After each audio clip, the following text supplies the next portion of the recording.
من فقط برای اینکه نظام عوض شه کشف حجاب میکنم.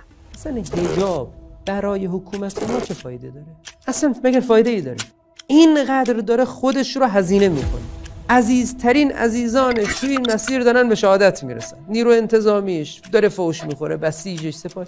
حالا مثلا نظام حجاب رو برداره، همه خانوما زلخ بشن، اصلا خانوما تمام بدنشون لخ بشه، مگر بین نظام فرقی میکنه؟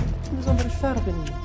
اما نظام با تجربه کشورهای غربی که بیچاره شدن واسطاده میگه من از این ناموس مقدسم حفاظت میکنم، وظیفه من حفاظت میکنم. کشورهای طاغوتی و دیکتاتوری اتفاقا صرفشون بر اینه، سودشون بر اینه که مردم برهنه باشن. محمد رضا پهلوی نمونه عینی بود. سال 2001 یکی از فرزندان پادشاهان عربستان توی واشنگتن یک مصاحبه کرد با نیویورک تایمز. گفت سال 1960 پادشاه ایران یه نامه به پادشاه عربستان می‌نویسه. اونجا می‌نویسه برادرم اگر می‌خوای بتونی حکومت کنی دامن خانم‌ها رو کوتاه کن، دیسکوها و کازینوها رو بیشتر کن، جوان‌ها رو به فساد و فحشا بکشون تا بتونی بیشتر حکومت بکنی.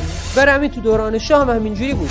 یعنی شما نگاه می‌کنید تعداد زنان دانشگاهی 1/3 زنان بدکاره بوده. تعداد کتابخونه‌های کل کشور کمتر از 1/3 مشروب فروشی کشور بوده. میزان مصرف آبجوی روزانه فقط در تهران 400,000 بطری بوده، در صورتی که کل کتابای منتشر شده تو کل سال 1000 تا هم نمی‌شد. تعداد دانشگاه‌های کل کشور کمتر از 1/5 تمام خونه‌های فساد کشور بوده. تو دورانی که ما هیچی نداشتیم، کاواره‌هامون سرآمد بود. کاواره شکوفه‌ای جز 4 کاواره برتر دنیا بود. صرفه و سود کشورهای فاسد دنیا و این کشوری که فقط میخوان به هر قیمتی حکومت کنن، مردم برهنه باشن. واقعا برای حکومت ما فایده نداره مردم حجاب داشته باشن، اما برای کرامت انسانی واسطاده و این جریان رو دفاع می‌کنه.